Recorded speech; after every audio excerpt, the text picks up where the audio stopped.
Jesús, María Magdalena, la Iglesia, las sociedades secretas, el Santo Grial y Leonardo da Vinci. Juntos, son los principales elementos de El Código da Vinci, la novela récord en ventas de Dan Brown que desató una tormenta de controversias. En el libro, se les dan revolucionarias reinterpretaciones a verdaderas obras de arte. Con eso, el autor difumina la línea entre los hechos y la ficción. El libro induce a creer que lo que Dan Brown expresó como opiniones acerca de las obras de arte son hechos verdaderos. Se enfoca en la mayoría de las obras creadas por Leonardo da Vinci, haciendo especial énfasis en la Última Cena. ¿Contiene realmente esta obra de arte lo que el libro dice que contiene? Sin duda, las obras de Leonardo da Vinci esconden claves. Claves respecto a quién fue él, en qué creía y por qué sigue siendo una de las mentes más fascinantes que el mundo ha conocido. Leonardo nació como hijo de Toscana, en la villa de Vinci, en las afueras de Florencia. En la época del nacimiento de Leonardo, Florencia era el centro de Europa.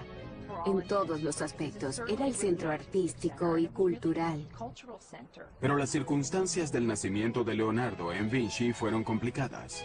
Nació ilegítimo como el amado hijo de Caterina, la hija de un pobre granjero, y Serpiero, un hombre mayor y respetado notario perteneciente a una respetada familia.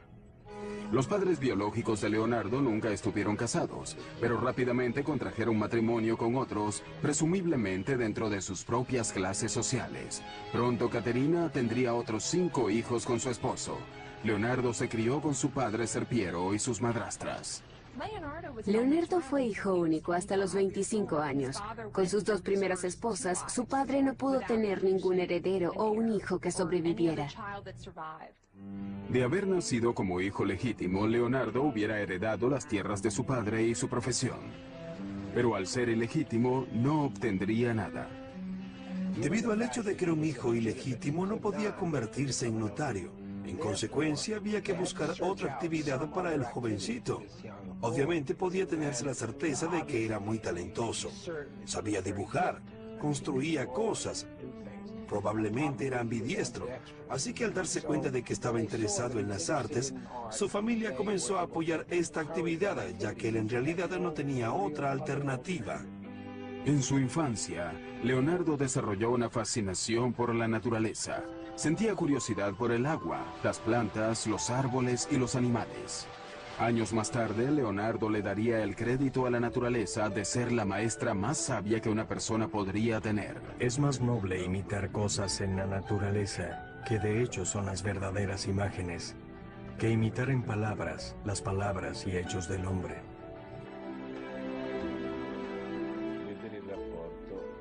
La relación de Leonardo con la naturaleza que rodeaba a Vinci fue muy importante porque le aportó mucho a la evolución de su pensamiento y en consecuencia de su trabajo.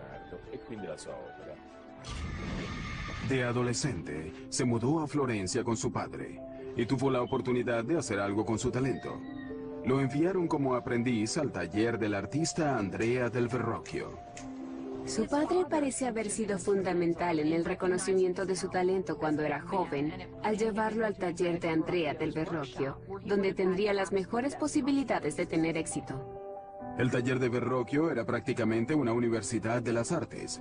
El joven Leonardo aprendió a dibujar, a pintar, a forjar el bronce, a tallar muebles y a diseñar estandartes para los desfiles. Destrezas todas que necesitaba para convertirse en un artista profesional.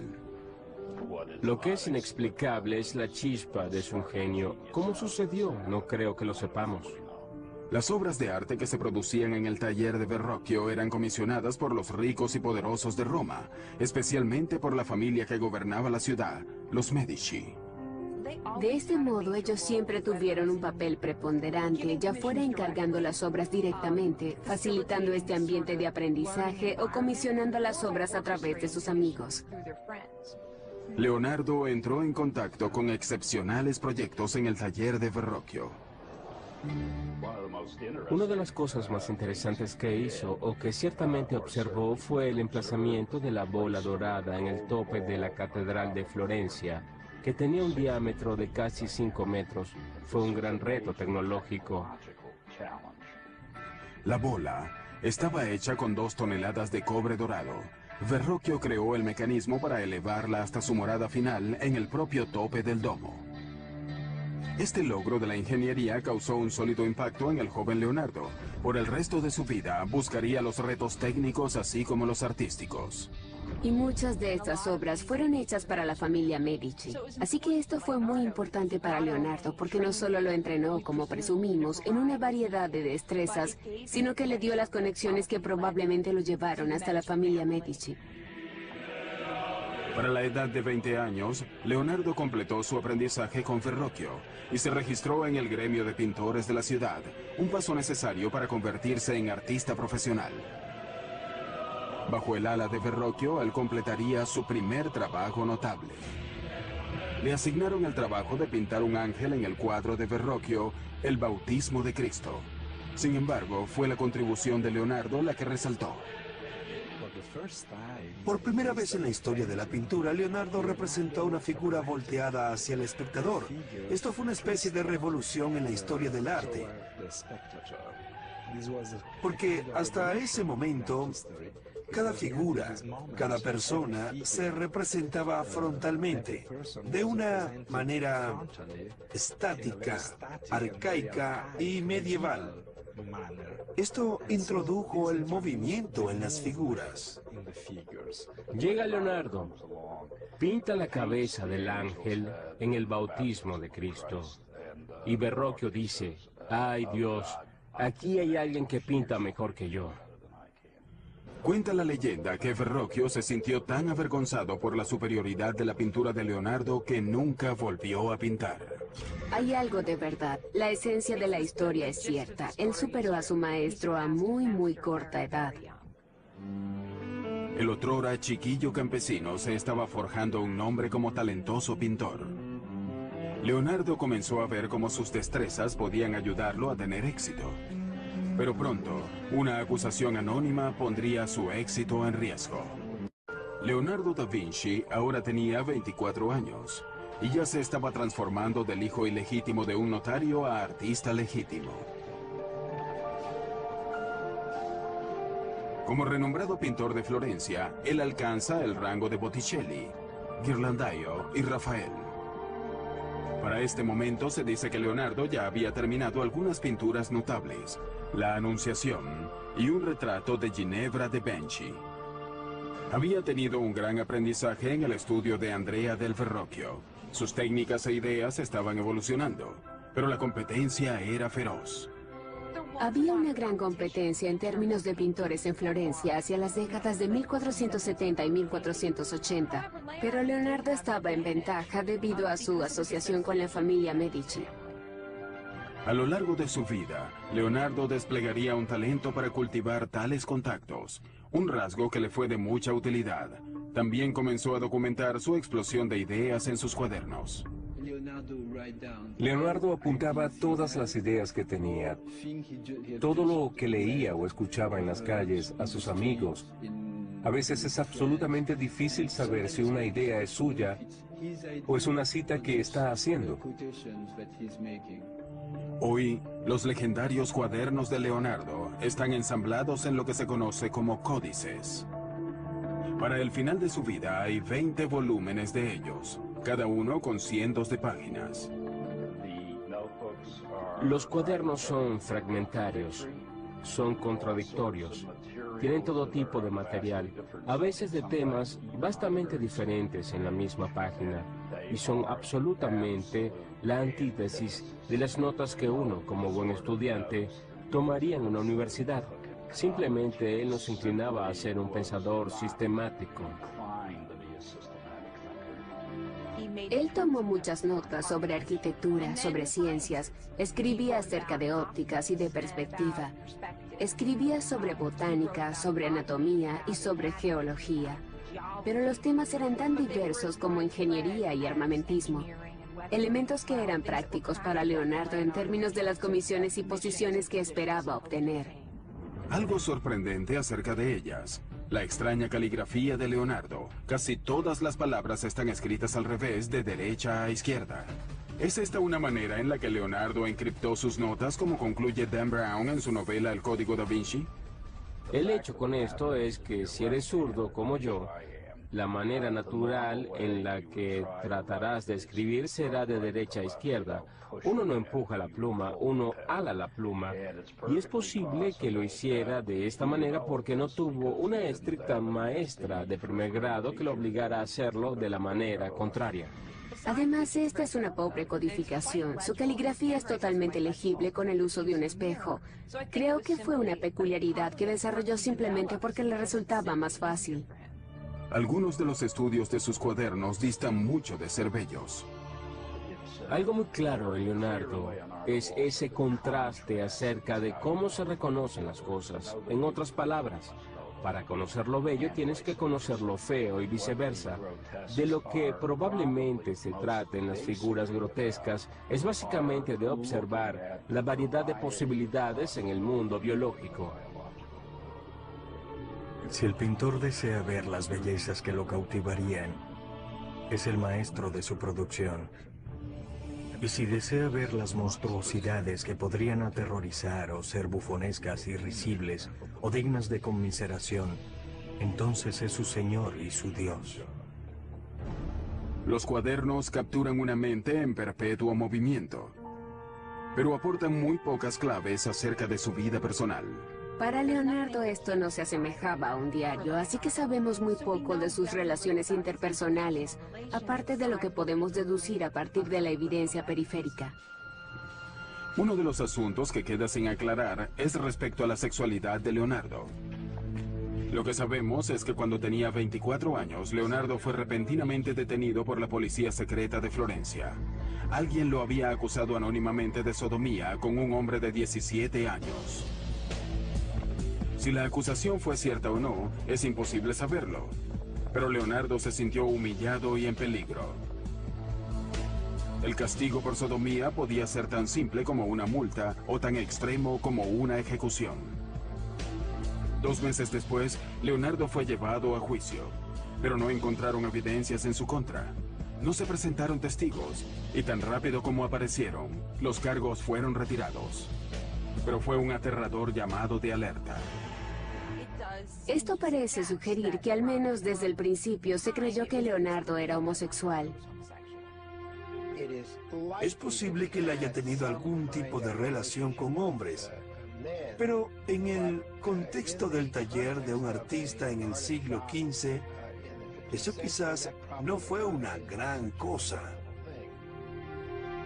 Sin embargo, en sus escrituras, Leonardo parece desdeñar el sexo en general. El acto de la cópula y los miembros que en él participan son tan grotescos que si no fuera por los rostros y adornos de los actores y los impulsos sostenidos, la raza humana se extinguiría. A medida que fue madurando, perdió completamente el interés en el sexo. Solo se centraba en su misión como artista y científico. Estaba más allá del sexo. Poco después de que los cargos criminales fueron retirados, Leonardo abrió su propio estudio en Florencia. Pero la gran ciudad de las artes renacentistas pronto se tornaría violenta. Un sangriento golpe planificado por el Papa y un colaborador amenazó con derrocar a los Medici. Cuando el golpe fracasó, el Papa ordenó al ejército de Nápoles tomar a Florencia por la fuerza. Los pensamientos de Leonardo, como los de todos los demás, se volcaron hacia la guerra. Él comenzó a diseñar escaleras y otros aparatos para defender y subir por los muros de la ciudad. Esta fue una nueva escuela de pensamiento para Leonardo, la ingeniería militar, la que lo fascinaría durante toda su vida. Justo cuando parecía que todas las esperanzas estaban perdidas, la diplomacia de los Medici triunfó. Florencia estaba salvada. Leonardo regresó a sus lienzos y en 1480 comenzó a pintar a San Jerónimo. Él captó la imagen del angustiado santo golpeándose el pecho con una piedra en el desierto.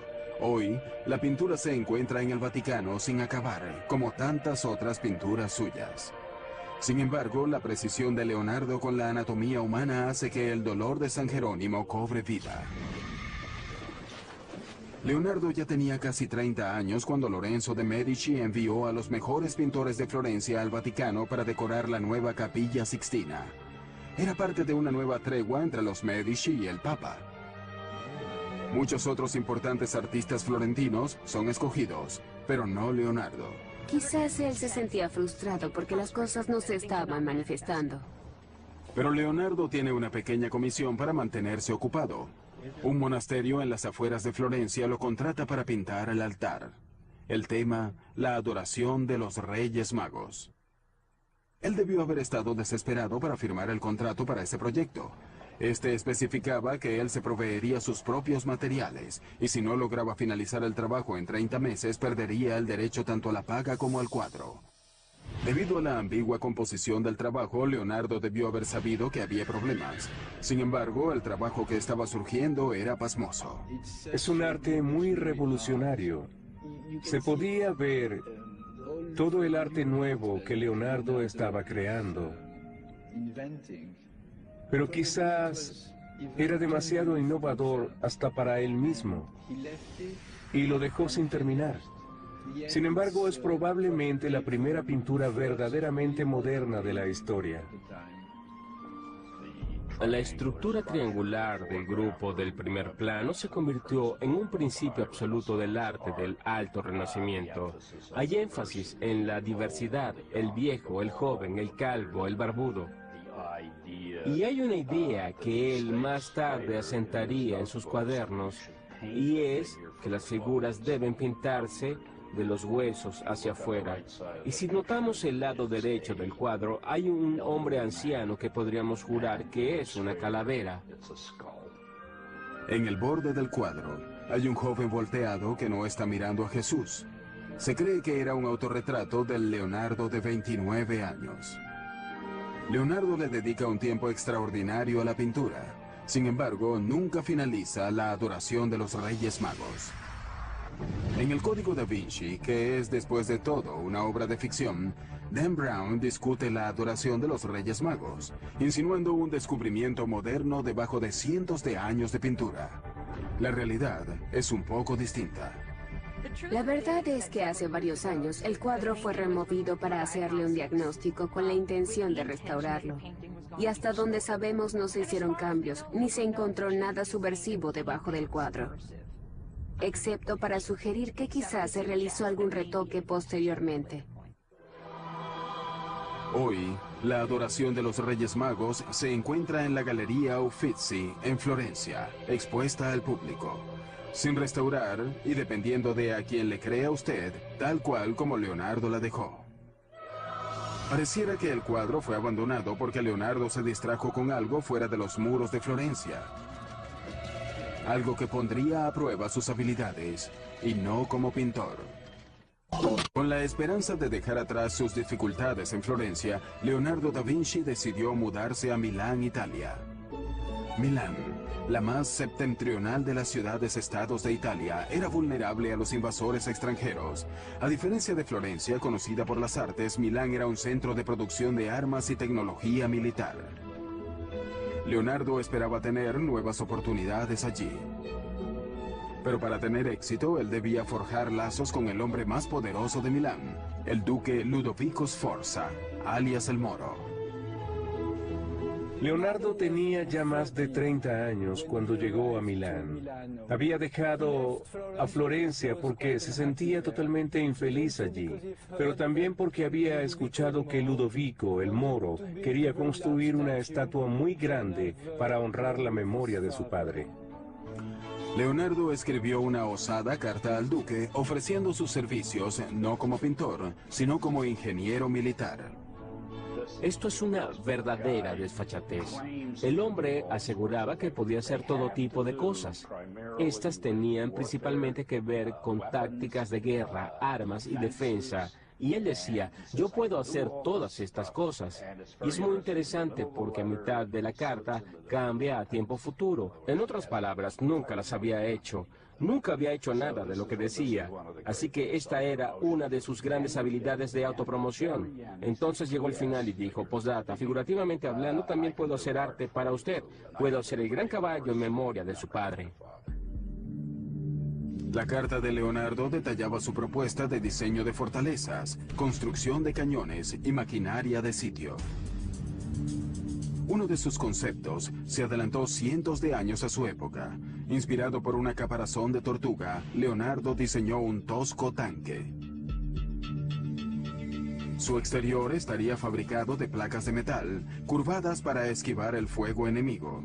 Unos pequeños agujeros le permitirían a los hombres que estaban dentro devolver el ataque. La verdadera innovación sería la manera como se movilizaba. Una manivela movida por hombres o caballos impulsaría las 4 ruedas. Pero si el tanque se construía como estaba diseñado, las ruedas girarían en la dirección opuesta y el tanque no iría a ninguna parte. ¿Fue acaso un error de principiante de Leonardo? ¿O fue algo hecho de manera intencional para impedir que otros le robaran la idea? Es algo que nunca sabremos. Sus otros diseños militares mostraban crueles maquinarias asesinas para destrozar a las tropas enemigas. No eran realmente prácticas, sino que eran armas de terror. El duque se fijó en Leonardo. Sin embargo, su primera comisión oficial no tuvo nada que ver con la defensa. Ludovico Sforza quería que Leonardo pintara un retrato de su amante, Cecilia Gallerani. No era para eso para lo que Leonardo había ido a Milán. Pero la proximidad con el poder siempre da buenos resultados. Y él encajaba bien en la corte de Milán. Leonardo funcionó bastante bien en una atmósfera cortesana. La pintura de Leonardo captó la luminosa belleza de la joven amante del duque. El armiño en sus brazos es una insinuación visual del apellido de Cecilia Gallerani que suena como la palabra griega para armiño. Pero Leonardo frustraba a sus otros patrocinantes con su testarudez. Cuando lo contrataron para crear un altar en honor a la Inmaculada Concepción, usando colores e imágenes específicas, en vez de eso, él desató su imaginación. Nada como eso se había visto nunca en la pintura italiana. Tenemos un cuadro extraño con una configuración triangular. La Madonna con el niño y el niño bendiciendo a San Juan. Y ese extraño ángel semejante a una esfinge. En un ambiente de estalagmitas y estalactitas, húmedo y seco, lleno de claros oscuros. La Virgen de las Rocas es una imagen inquietante, totalmente distinta a la que se suponía que debía pintar, y Leonardo no la terminó, al menos no en ese momento. Le tomaría años, pero Leonardo finalmente logró hacerse de la confianza de Ludovico Sforza, quien lo nombró ingeniero de la corte. Sus responsabilidades incluían cualquier cosa desde diseñar la plomería interna hasta crear los trajes de los pajes de la corte. Incluso desarrolló un plan para un escenario giratorio. Leonardo estaba muy feliz en Milán. Ludovico el Moro lo dejaba hacer exactamente lo que quería. Estaba en una posición muy cómoda. El castillo del duque ya era una fortaleza formidable, pero Leonardo comenzó a diseñar planos para reforzarlo. La siempre presente amenaza de guerra exaltaba la imaginación de Leonardo. Él diseñó un puente colapsable para mantener a raya a sus enemigos, una ametralladora primitiva e incluso un lanzallamas. Finalmente, Ludovico Sforza le dio a Leonardo el premio que éste había estado esperando, la comisión para construir una enorme estatua ecuestre del padre del duque. Leonardo comenzó dibujando modelos reales. Estaba fascinado con los caballos. Dibujaba caballos por todos lados. Primero quería un caballo corcoveando, pero luego se decidió por un caballo al trote que, desde el punto de vista de la estática, era lo que podía lograr. Sforza deseaba que este fuera el más grande monumento ecuestre que el mundo hubiera observado. Basándose en los bosquejos, pareciera que Leonardo deseaba ser el caballo, sin el jinete, de unos 6,5 metros o 7 metros de altura. Los retos técnicos eran asombrosos. Leonardo creó en arcilla incontables modelos a escala de la estatua para determinar cómo forjaría la versión final, la que requería de 60 toneladas de bronce. Para ese momento, Leonardo había establecido un nuevo taller en Milán y había contratado un asistente. Su nombre era Giacomo, pero Da Vinci prefería llamarlo Salai, que significa diablillo. Salai entró al taller a los 10 años, justo alrededor de 1490, y se quedó con Leonardo por el resto de su vida. Leonardo claramente tenía con él un lazo personal, no era solo una relación de trabajo, pero desconocemos cuál era exactamente la naturaleza de esa relación. Salai estuvo al lado de su maestro en uno de los días más importantes de su vida. Ludovico Sforza programó una elaborada celebración familiar para develar el modelo de arcilla del caballo de los Sforza hecho por Leonardo. Pero antes de que el bronce pudiera ser forjado, el ejército francés amenazó con atacar a Milán, estremeciendo los cimientos de la dinastía Sforza. Las tropas de Sforza no eran competencia para los bien equipados franceses. En medio de la desesperación, el bronce que había sido entregado a Leonardo para fabricar el caballo le fue retirado para fabricar cañones. El sueño de Leonardo estaba roto. Él escribiría: sobre el caballo nada digo, porque yo sé lo que significan estos tiempos. Sin embargo, el caballo no fue el único monumento de la familia Sforza que el duque le pidió a Leonardo que realizara. Da Vinci también pintaría un mural religioso para la iglesia de la corte de los Sforza. El tema, la última cena de Cristo con sus apóstoles. Para la frustración de todos los implicados, habían pasado varios años y Leonardo no daba señales de finalizar su obra. La comisión fue facilitada a través de Ludovico, quien estaba decorando a Santa María de la Gracia, probablemente como preparación de un monolito, un monumento funerario para él mismo. Así que en el refectorio comisionó la creación de la Última Cena, y en la pared opuesta se encontraría la crucifixión, junto a retratos de él y su familia. Para hacer un modesto mural decorativo, Leonardo creó una composición revolucionaria. El genio de Leonardo, es decir, cómo capto el significativo momento cuando Cristo dice: verdaderamente les digo que uno de ustedes va a traicionarme, y se desata un infierno psicológico. Leonardo usó los gestos y rostros de los apóstoles para traicionar sus emociones. Leonardo intentó representar las figuras de una manera muy natural y humana y de representar en sus acciones y actitudes el movimiento interno de la mente. En lugar de alinear todos los personajes, lo que básicamente era la manera como se había hecho durante los cientos de años previos, Leonardo subdividió las 13 figuras en 5 grupos.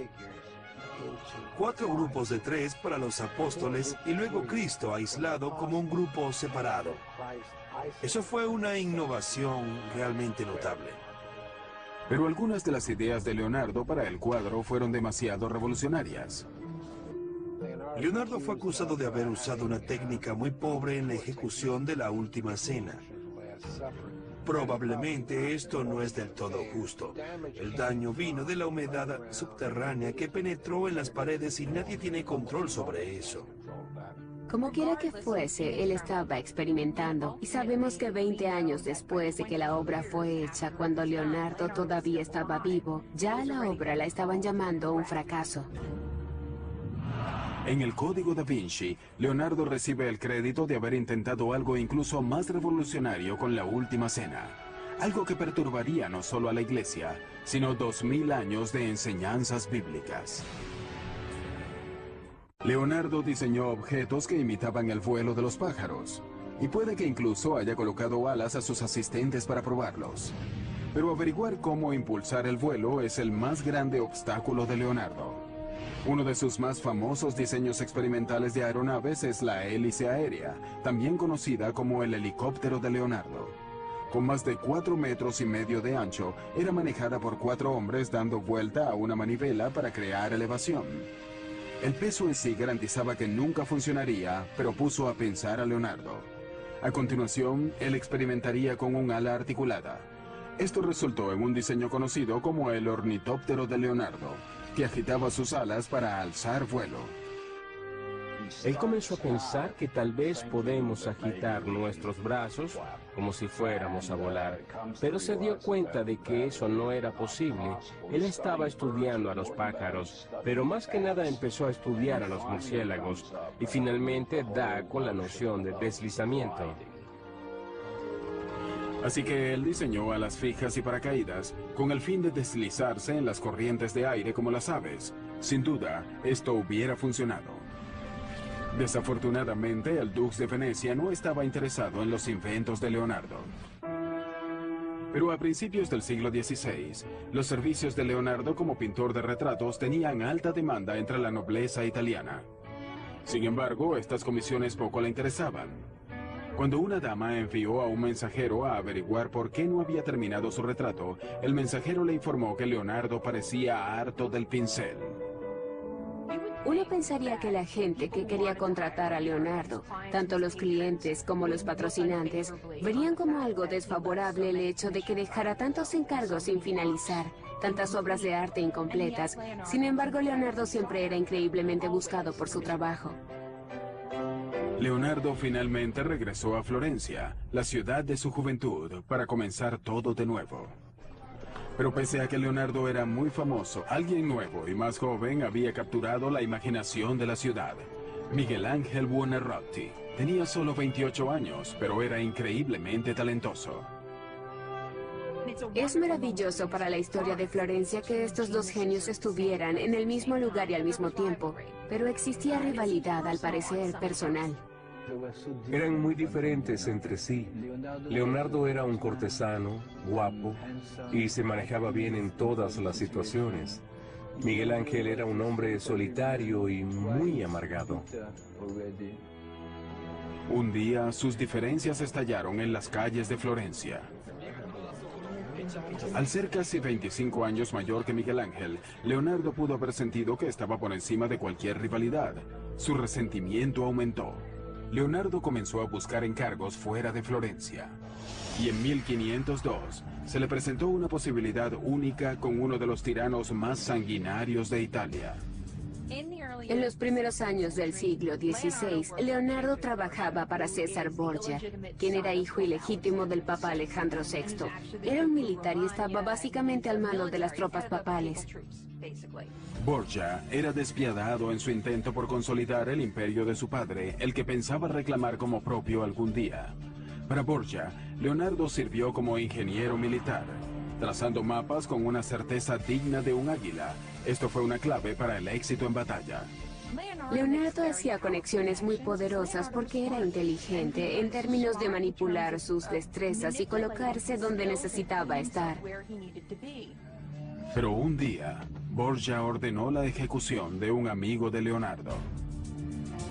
No pasaría mucho tiempo antes de que rompieran lazos. En el verano, Leonardo regresó a Florencia y una vez más tomó su pincel. Comenzó un retrato menor que se convertiría en la pintura más celebrada de la historia del arte. Es la espiritualidad inherente de la criatura humana lo que Leonardo logró plasmar en este cuadro que le confiere a la figura humana una especie de majestuosidad. Se ha dicho que la Mona Lisa tenía ictericia, que era una mujer embarazada, que era un travestido, pero lo cierto es que la Mona Lisa es un gran cuadro. Según recuentos de los primeros biógrafos, la Mona Lisa es un retrato de Lisa Gioconda, la esposa de un mercader. Pero eso está muy lejos de ser cierto. Para Leonardo, la Mona Lisa siempre fue un trabajo en progreso, un intento de perfección. Es un retrato que nunca fue entregado a quien quiera que lo haya encargado. Leonardo se quedó con él hasta el final de su vida. Hoy, el cuadro se encuentra en el Museo del Louvre, en París, protegido por un cristal antibalas como un tesoro nacional de valor incalculable. El retrato no estuvo siempre tan celosamente resguardado, pero el robo de la valiosa obra de Leonardo en 1911 cambiaría para siempre esa condición. Una mañana de verano, un ex empleado del Louvre removió a la Mona Lisa de la pared, pasando desapercibido, y salió por la puerta con ella bajo su abrigo. Su motivo, él sentía que el cuadro debía ser devuelto a Italia. Al final fue un acto de nacionalismo ante la idea de que la Mona Lisa debía exhibirse solo en una galería en Italia. A pesar de una desesperada búsqueda, la pintura permaneció perdida por más de 2 años. Luego, el ladrón ofreció devolvérsela a Italia por un precio. En 1913 lo arrestaron en Florencia. La Mona Lisa estaba cuidadosamente oculta en el fondo de su portafolios, completamente ilesa. Irónicamente, el robo y recuperación de la Mona Lisa hizo al cuadro más famoso que nunca. Poco después que Leonardo comenzara la Mona Lisa en Florencia, fue contratado para pintar un mural en el ayuntamiento de la ciudad. Hasta los momentos, era el mayor proyecto en el que Leonardo se había embarcado. Creo que fue una gran comisión para Leonardo, pero nuevamente una que debió ser intimidante, porque requería de un artista que se especializara en frescos y al final Leonardo no lo haría. El tema del mural era la victoria florentina sobre Milán en la batalla de Anghiari. Basándonos en los bocetos, conocemos la composición de Leonardo. Pero después de trabajar en el proyecto por 3 años, Leonardo dejó el mural sin acabar. Lo que sucedió en realidad no lo sabemos. Sabemos que la pintura no se adhirió a la pared, quizás estaba intentando algo experimental. O, la razón por la que no lo terminó puede haber tenido algo que ver con quién fue comisionado para pintar otro mural en la pared opuesta, el archirrival de Leonardo, Miguel Ángel. Florencia era demasiado pequeña para ambos. O era uno o era el otro. Ellos no podían trabajar al mismo tiempo en el mismo lugar. Leonardo consideró marcharse nuevamente de Florencia, pero no antes de comenzar un nuevo campo de estudio. Se ha sugerido que el Papa no estaba contento cuando Leonardo comenzó a hacer disecciones. Era algo ilegal y sin embargo sucedía. Ahora, con más de 50 años, el interés de Leonardo da Vinci en la perfección artística lo llevó a una sorprendente dirección científica: la disección de cadáveres humanos. La idea era que para representar el cuerpo humano tenías que entenderlo de los músculos hacia afuera para así poder cubrir los músculos de piel y la piel de ropa.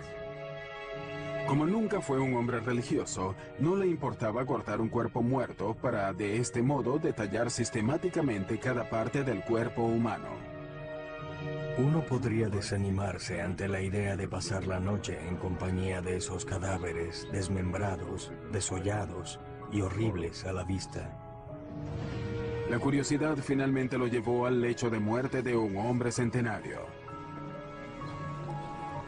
Leonardo esperó pacientemente que el anciano falleciera para de este modo investigar la causa de la muerte.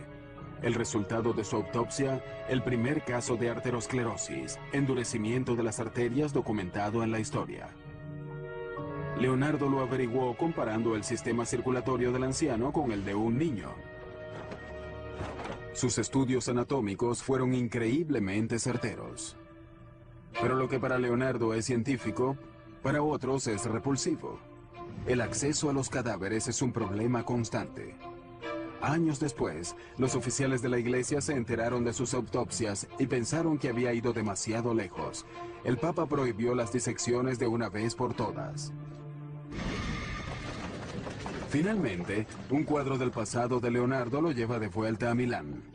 Después de más de 20 años, le piden que regrese a terminar La Virgen de las Rocas y a supervisar la elaboración de una copia. ¿Cuál versión es cuál? La versión del Louvre es la más antigua de las dos versiones. Está más en concordancia con el estilo florentino tardío de Leonardo. El cuadro que está en Milán es probablemente la copia. Fue hecha alrededor de 1508 y terminó en la Galería Nacional de Londres. A pesar de su reputación como pintor, a medida que Leonardo fue envejeciendo, sus cuadernos se convirtieron en su verdadero legado. Una vida de exploraciones científicas y artísticas capturadas en miles de trozos de frágil papel. Entre esas páginas estaba incluida esta imagen, la que se cree es un autorretrato de un envejecido Leonardo. Ahora, con más de 60 años, Leonardo ya estaba agotado. Había soportado condiciones muy duras. Así que cuando el rey de Francia, gran admirador y coleccionista del trabajo de Leonardo, invitó a Da Vinci y a sus dos asistentes a unirse a su corte, Leonardo aprovechó enseguida la oportunidad. El rey estaba encantado de tener a una mente tan brillante bajo su techo. Frecuentemente el rey le tocaba a la puerta a cualquier hora del día o de la noche para solicitarle algo, y Leonardo se mostraba muy complacido porque de hecho este era el sueño de su vida. Pero lo que es triste es que en ese momento Leonardo ya estaba muy viejo para lograr hacer algo. Poco después de su llegada a Francia, Leonardo sufrió una apoplejía que paralizó su brazo derecho y dejó su mano izquierda inestable. Sin embargo, gracias a la generosidad del rey, Leonardo tenía pocas obligaciones. Salai, el aprendiz que había pasado tantas cosas junto a él, y Melzi, un estudiante y confiable compañero más reciente, estaban con él en el final. Unos días antes de su 67º cumpleaños, Leonardo hizo llamar a un notario para dictar su testamento. Y según cuenta la leyenda, que a pesar de que nunca había sido particularmente religioso, Leonardo tuvo un súbito cambio de opinión. Es imposible saber si en su lecho de muerte él se volvió religioso, si quiso saber todo lo que debía saber acerca de la religión y el catolicismo y si confesó sus pecados.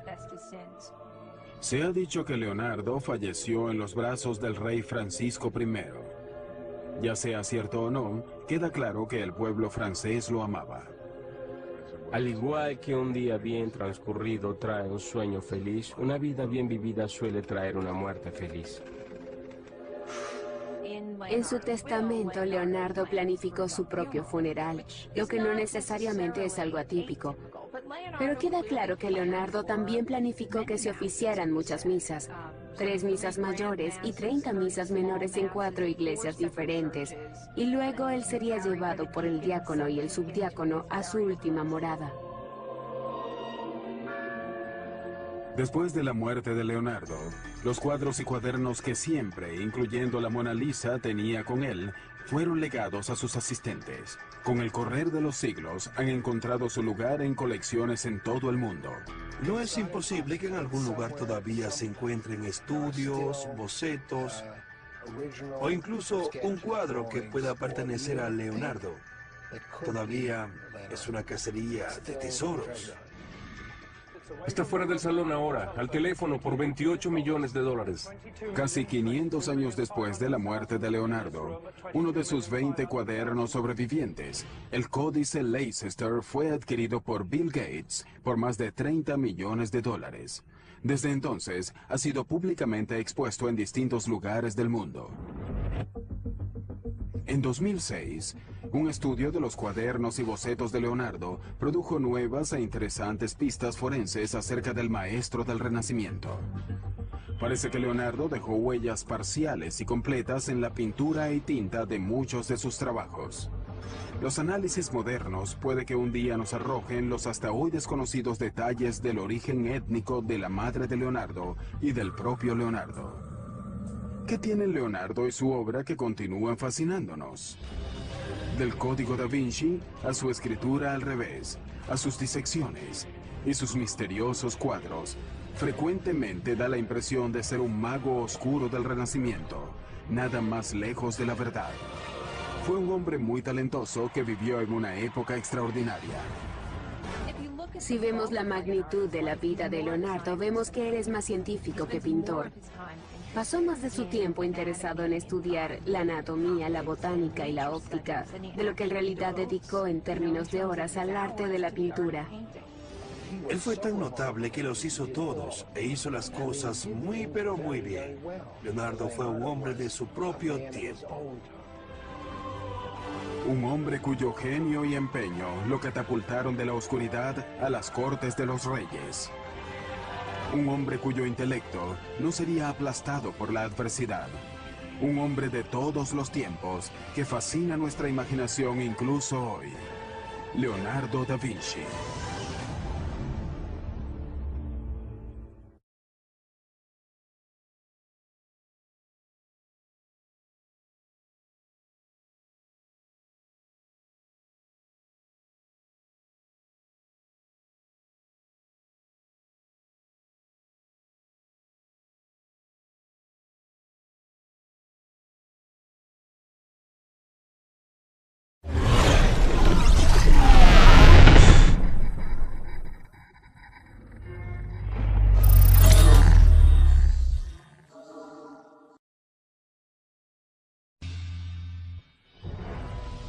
Jesús, María Magdalena, la Iglesia, las sociedades secretas, el Santo Grial y Leonardo da Vinci. Juntos, son los principales elementos de El Código da Vinci, la novela récord en ventas de Dan Brown que desató una tormenta de controversias. En el libro, se les dan revolucionarias reinterpretaciones a verdaderas obras de arte. Con eso, el autor difumina la línea entre los hechos y la ficción. El libro induce a creer que lo que Dan Brown expresó como opiniones acerca de las obras de arte son hechos verdaderos. Se enfoca en la mayoría de las obras creadas por Leonardo da Vinci, haciendo especial énfasis en la Última Cena. ¿Contiene realmente esta obra de arte lo que el libro dice que contiene? Sin duda, las obras de Leonardo da Vinci esconden claves. Sido como hijo legítimo, Leonardo hubiera heredado las tierras de su padre y su profesión. Pero al ser ilegítimo, no obtendría nada. Debido al hecho de que era un hijo ilegítimo, no podía convertirse en notario. En consecuencia, había que buscar otra actividad para el jovencito. Obviamente podía tenerse la certeza de que era muy talentoso. Sabía dibujar, construía cosas. Probablemente era ambidiestro. Así que al darse cuenta de que estaba interesado en las artes, su familia comenzó a apoyar esta actividad, ya que él en realidad no tenía otra alternativa. En su infancia, Leonardo desarrolló una fascinación por la naturaleza. Sentía curiosidad por el agua, las plantas, los árboles y los animales. Años más tarde, Leonardo le daría el crédito a la naturaleza de ser la maestra más sabia que una persona podría tener. Es más noble imitar cosas en la naturaleza, que de hecho son las verdaderas imágenes, que imitar en palabras, las palabras y hechos del hombre.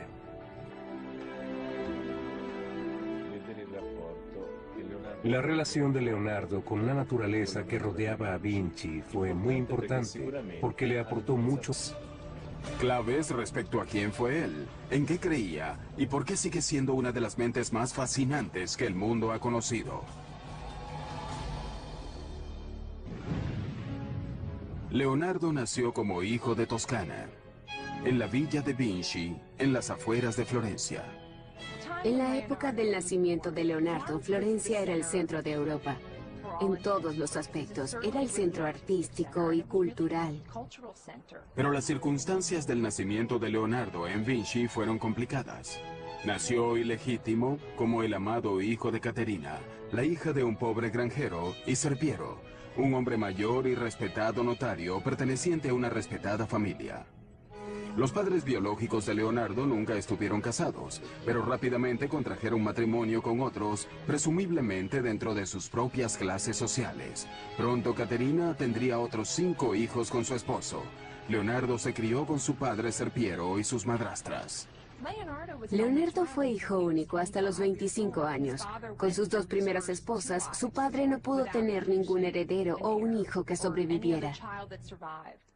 De haber nacido a la evolución de su pensamiento y en consecuencia de su trabajo. de adolescente, se mudó a Florencia con su padre y tuvo la oportunidad de hacer algo con su talento.